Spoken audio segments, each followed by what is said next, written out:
Hello student, एक बार फिर मैं Arvind Pandey Adarsh Navodaya education group YouTube channel पर आपके सामने मैथमेटिक्स के रैखिक प्रोग्रामन समस्या के विषय में चर्चा करते हैं। पिछले कुछ वीडियो में हमने बताया कि रैखिक प्रोग्रामन समस्या कैसे सॉल्व करते हैं और उसके आलेख को कैसे बनाते हैं, अधिकतम तथा न्यूनतमीकरण कैसे ज्ञात करते हैं। इसके पहले एक वीडियो दिया, उसमें हमने बताया कि अगर कथनात्मक क्वेश्चन योजना को संख्यात्मक नहीं स्टेटमेंट पूरी योजना को कथनात्मक रूप में दिया हो तो उससे उद्देश्य फलन कैसे बनाते हैं और विरोध कैसे बनाते हैं, क्योंकि उद्देश्य फलन और विरोध बनाने के बाद ही हम क्वेश्चन को सॉल्व कर सकते हैं। जिसमें हमने बताया था कि दो, एक उत्पादन संबंधी और दूसरा आहार संबंधी, उत्पादन संबंधी और आहार संबंधी। एक तो बच गया था उसमें, और इस चैप्टर का लास्ट टॉपिक है वो परिवहन संबंधी समस्या, कि जब कोई भी योजना परिवहन संबंधी हो और संख्यात्मक न होकर के वो व्याख्यात्मक हो, स्टेटमेंट क्वेश्चन हो, तो उस योजना को लेकर कैसे उद्देश्य फलन ज्ञात करेंगे और उसका विरोध कैसे ज्ञात करेंगे, इसके बारे में सीखेंगे। क्योंकि जैसे उद्देश्य फलन और विरोध आ गया, फिर आपको आलेख बनाना हमने पीछे कुछ वीडियो में अच्छे ढंग से बताया कि कैसे आपको आलेख बनाना है, उसका न्यूनतम और अधिकतम मान कैसे ज्ञात करना है, ये चीज़ हमने बता दी है। तो यहाँ हम लोग क्या सीखेंगे कि दिए गए जो मान होंगे उसका उद्देश्य फलन कैसे बनाते हैं और उसका विरोध कैसे प्राप्त हैं। ये थोड़ा अलग है सबसे, तीनों पार्ट में सबसे अलग है, इसलिए इसको हम स्पेशल इस वीडियो में दे रहे हैं कि इसके आधार पर कोई भी क्वेश्चन होगा तो आप कैसे सॉल्व करेंगे और कैसे प्राप्त करेंगे। तो चलिए पहले हम आते हैं क्वेश्चन पे। क्वेश्चन क्या है, क्योंकि ये कथनात्मक क्वेश्चन है, स्टेटमेंट क्वेश्चन है, तो योजना काफी बड़ी होती है, उसी को हमने लिखा हुआ है। क्या लिखा है योजना में? लिखा है परिवहन संबंधी समस्या। परिवहन संबंधी समस्या मतलब परिवहन, ट्रांसपोर्ट, क्यों मतलब किसी चीज को ले जाना उसके बारे में चर्चा की हुई है। तो जब किसी चीज को ले जाएंगे या ले आएंगे तो उसमें हमारा उद्देश्य क्या होगा? अक्सर उद्देश्य ये होता है कि कितना कम लागत लगे, खर्च कितना कम आए, यही उद्देश्य होता है। तो क्लियर हो जाएगा वहां से। दिया क्या है? दो अन्न भंडारों ए और बी की भंडारण क्षमता क्रमशः 100 कुंटल और 50 कुंटल है। इस लाइन को 100 कुंटल और 50 कुंटल। इन्हें 3 राशन की दुकानों डी, ई और एफ पर अन्न उपलब्ध कराना पड़ता है। मतलब 2 भंडारण क्षमता है और 3 दुकानें हैं, उसमें अन्न भेजना पड़ता है। और क्या दिया है? जिसकी आवश्यकता है कम से 50, 60, 50 और 40 कुंटल। मतलब जो दुकानें हैं वो कुल मिलाकर के 60, 50 और 40 इतनी क्विंटल रख सकती हैं। कोई दुकान बड़ी है, कोई दुकान छोटी है। तो क्या है, उस कंडीशन में भंडारों से दुकानों की प्राप्त क्विंटल परिवहन व्यय निम्न सारणी के अनुसार, जो हम अन्न भेजेंगे उसमें जो परिवहन व्यय होगा वो दिए गए सारणी के अनुसार है। कैसा है? प्रति क्विंटल परिवहन रुपए में, मतलब 1 कुंटल का खर्चा, को से मतलब एक पॉइंट से दूसरे पॉइंट, देखिए ए और बी, ये क्या है? भंडारण क्षमता है ए और बी। तो से यहां से डी, ए से अगर डी को भेजता है, ए से ई को भेजता है, ए से एफ को भेजता है, तो क्या होता है? 6 रुपए, 3 रुपए और 2.5 रुपए खर्चा होता है। और ठीक इसी प्रकार से बी से अगर डी को भेजता है 4 रुपए, बी से ई को भेजता है 2 रुपए और बी से एफ को भेजता है तो 3 रुपए ये खर्चा दिया गया, ये क्षमता दिया गया। ठीक है, तो उसके आधार पर कितना भेजा तो पता नहीं है, लेकिन ये 1-1 कुंटल का खर्चा है। तो कह रहा है उस कंडीशन में परिवहन व्यय के न्यूनतमीकरण के लिए आपूर्ति का परिवहन कैसे किया जाए, मतलब इसको किस प्रकार से भेजा जाए, कितनी मात्रा में अन्न इन भंडारण क्षमता से दुकानों पे भेजा जाए। जैसे कि जिस प्रकार की न्यूनतम परिवहन व्यय क्या हो प्राप्त हो जाए, अर्थात कितना हम अन्न भेजें, कितने क्विंटल अन्न भेजें जिससे कि खर्च कम लगे और जो न्यूनतम खर्च होगा उसकी वैल्यू ज्ञात करना। तो उद्देश्य फलन क्या है? न्यूनतम व्यय। क्या है? न्यूनतम। देखिए इस योजना को बड़े सिंपल ढंग से एक लाइन पढ़ेंगे और बड़े सिंपल तरीके से हम सॉल्व करेंगे। कैसे करेंगे? हमारे पास अन्न भंडार है, हमने यहाँ पे क्या किया, एक अन्य भंडारण है। ये स्थानिक ग्राफ आधार है। ये तो खैर उद्देश्य फलन और व्यवरोध बनाने के लिए ग्राफ है। इसका जो सोल्यूशन होगा वो आलेख, वो तो उद्देश्य फलन और व्यवरोध से हम ज्ञात करेंगे, वो अलग चीजें जो हमने पिछले वीडियो में बताया है। यहाँ पे हम केवल उद्देश्य फलन और व्यवरोध कैसे बनाते हैं उसके बारे में चर्चा कर रहे हैं, क्योंकि वो बन जाएगा तो आगे क्वेश्चन आप सॉल्व करोगे। ये क्या है, ये आपका ए होगा। इसके पास क्षमता कितनी है, 100 क्विंटल। 100 क्विंटल। यहां पे बी है, बी, इसके पास क्षमता कितना है, 50 क्विंटल। ये दोनों भंडारण क्षमता 3 जगह, एक दुकान, 2 दुकान और इन तीनों दुकानों पर अन्न भेजना चाहते हैं। ये मान लीजिए डी है, ये कौन सा है, ई, और ये एफ। डी की क्षमता कितनी है, 60 क्विंटल। इसकी क्षमता कितनी है, 50 क्विंटल। और इसकी क्षमता कितनी है, 40 क्विंटल। तो ये इतने क्विंटल अन्न रख सकते हैं। और जबकि अन्न आना कहां से, ए और बी से। हमने क्या माना कि ए जो है वो डी को x क्विंटल देता है। कितना होता है, ए डी को कितना देता है, x। यही ए ई को y क्विंटल देता है। ऐसा माने, केवल x और y मानेंगे। जो हमने यहाँ लिखा भी है कि माना अन्न भंडार ए से राशन की दुकान डी तथा ई तक अन्न क्रमशः x और y क्विंटल होता है। हमने केवल एक माना, ए से डी और ई को x और y क्विंटल भेजना, बस। इसका बाद सारा माना जाएगा। कितना होता है, x और y। तो सारा क्योंकि जो क्षमता है वो पूरी की पूरी जो है अन्न भेजना चाहता है।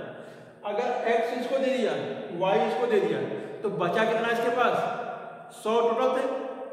100 में से x एक बार निकाल दिया, y एक बार निकाल दिया, और जो शेष बचेगा वो क्या होगा, 100 माइनस ब्रैकेट में x प्लस y। कितना होगा, 100 माइनस x प्लस, यही बचेगा। तो ये किसको भेज देगा, जो बचेगा वो पूरा पूरा किसको दे दिया, इधर भेज दिया, 100 माइनस x प्लस y। ठीक है, क्योंकि x इसको भेज दिया, y इसको भेज दिया, जो बचेगा पूरा पूरा इसको। अब देखिए इसके पास 60 था, क्षमता कितनी है, 60, पाया कितना, x। अब x का मान कुछ भी हो सकता है, पता नहीं, हमें नहीं पता इसका, कुछ भी हो सकता है। अब अगर इसको और चाहिए तो कितना चाहिए, जितना मिल गया है उसको हम क्या करेंगे, 60 में से घटा देंगे, उतना और चाहिए। तो इसका मतलब ये अगर कुछ कमी हो रही है तो किससे लेगा, 20 से, और कितना लेगा, 60 माइनस, क्योंकि 60 से अधिक ले नहीं सकता, 60 से कम ही लेगा, तो 60 माइनस एक्स, क्योंकि x मिल गया है तो 60 माइनस एक्स और लेगा, कुल मिलाकर के x कट जाएगा 60।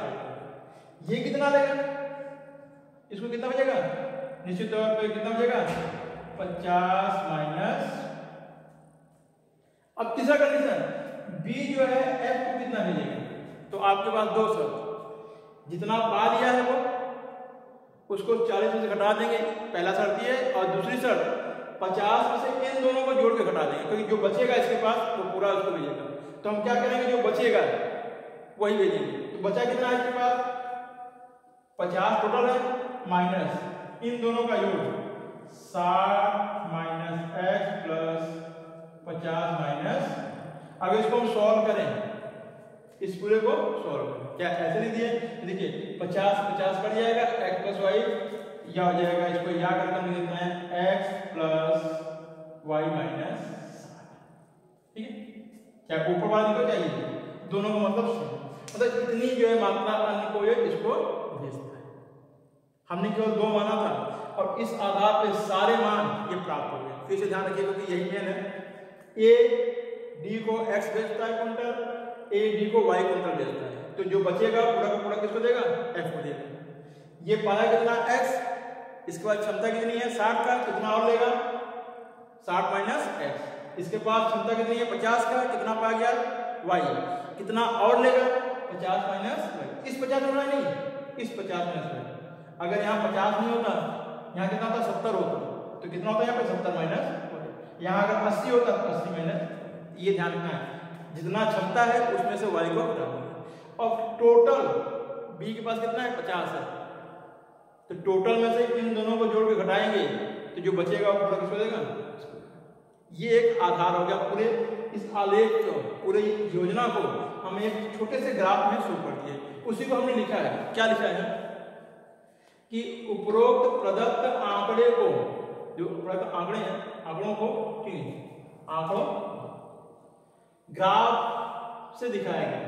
जो प्रदत्त आंकड़ों हैं, जितने भी आंकड़े हैं यहाँ पे, उसको ग्राफ से दिखाया गया है। क्या ऐसे लिख दो, क्या यहाँ ऐसे लिख सकते हो आप, प्रदत्त आंकड़े ग्राफ से दिखाया गया है। ये ग्राफ दिखाया गया है। अब पहला पॉइंट है उद्देश्य फलन ज्ञात करना। क्या कहते हैं ना, उद्देश्य फलन। फिर दूसरा पॉइंट है व्यय। तो देखिए उद्देश्य किसके लिए होगा, न्यूनतम परिवहन व्यय। तुमने लिखा न्यूनतम परिवहन व्यय के लिए उद्देश्य फलन, न्यूनतम परिवहन व्यय के लिए उद्देश्य, ठीक है। अब चलिए उद्देश्य फलन कैसे ज्ञात करेंगे, इसी ज्ञात करते हैं, क्योंकि परिवहन व्यय के लिए खर्चा दिया हुआ है। ए डी को 1 कुंटल भेजता है तो कितना रुपये खर्चा करता है, 6 रुपये। ए डी को 1 कुंटल भेजता है तो 6 रुपये खर्च आता है। तो ए ने डी को भेजा कितना, x क्विंटल, तो कुल खर्चा कितना हो गया, 6 है। तो पहला पॉइंट हो जाएगा हमारा यहाँ पर 6 प्लस। अब ए अगर ई को भेजता है तो 3 रुपये खर्चा होता है 1 क्विंटल पे, लेकिन ए ने ई को कितना भेजा, y, तो कुल कितना खर्चा हो जाएगा, 3 into y, कितना हो जाएगा, देखिए यहीं से है। अब अगर ए एफ को भेजता है 1 कुंटल तो खर्चा होता है 2.5 रुपये, लेकिन ए ने एफ को भेजा कितना है, ये तो 1 कुंटल का खर्चा है ना, कितना भेजा है, ये 100 - x + y, इतना भेजा है। 1 कुंटल पर 2.5 रुपये, इतने पे प्लस 2.50 मल्टीप्लाई 100 - x माइनस, इसको हमने ब्रैकेट खोल दिया, फिर प्लस, क्योंकि अभी ए का खर्चा निकला, किसका निकला, ए का। अब बी के लिए भी खर्चा निकालेंगे।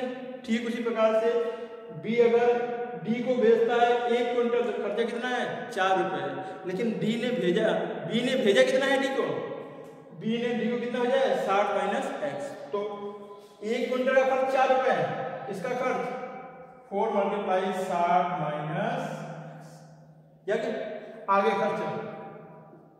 अब यही बी ई को भेजता है तो 2 रुपये 1 क्विंटल पे, लेकिन भेजा कितना है, 50 - y, तो 2 × 50 - और प्लस यही बी 1 क्विंटल भेजता है एफ को तो 3 रुपये खर्चा बचता है, लेकिन बी एफ को भेजा कितना, x + y - 60, इसलिए हमने इसको सॉल्व किया था, x + y - 60, तो क्या हो जाएगा, यहाँ पर कितना खर्चा है, 3 रुपये 1 क्विंटल का, तो कुल खर्चा हो जाएगा x + y - ये रहा आपका उद्देश्य फलन। लेकिन ये उद्देश्य फलन काफी बड़ा है, तो इसको हम क्या करेंगे, सॉल्व करेंगे, इसको हम क्या करेंगे, हल करेंगे और छोटा बनाएंगे। ठीक, तो देखिए हल करते हैं। यहाँ पर यहाँ से लिखते हैं, यहाँ से ये हो जाएगा आपका बराबर 6x + 3y, यहाँ से सॉल्व करिए, 100 का 250 की जगह 250 - 2.5x 2.5y प्लस 6 के क्यूब 240 - 4x प्लस यहाँ से 100 माइनस यहाँ से 2y और प्लस 3x प्लस 3y - 180। अब देखिए x और -x और यहाँ x, इन सबको जोड़ेंगे। जैसे हम इनको जोड़ेंगे तो हमारे पास एक रिजल्ट प्राप्त हो जाएगा, और रिजल्ट क्या हो जाएगा, यहाँ से 6 में 4 गए और 6 3 9 प्लस जोड़ दिया, और 9 में से 4 2 6, 6.5 बना देंगे तो कितना हो जाएगा, 2.5। तो रिजल्ट क्या आ जाएगा, जेड की वैल्यू। चलिए हम यहाँ पे प्लस को इरेज कर देते हैं और फिर आपको बताते हैं यहाँ जगह है। तो यहाँ देखिए, तो जो हमारे पास जेड की वैल्यू होगी वो क्या होगी, इसको सॉल्व करने के बाद आपके पास जेड की वैल्यू प्राप्त। तो जेड की वैल्यू क्या होगी, यहाँ से जेड की वैल्यू प्राप्त हो जाएगी 2.5 प्लस। ठीक इसी प्रकार से अगर हम y की वैल्यू को सॉल्व करें, किसी वैल्यू को y की वैल्यू तो कितना आएगा? देखिए वहां पे 3y घटाएंगे 3 में से 0.5y और देखिए यहां से घटाएंगे -2 और फिर 3 जोड़ेंगे कितना जाएगा? 1 पॉइंट जोड़ना घटाना आता है आपको।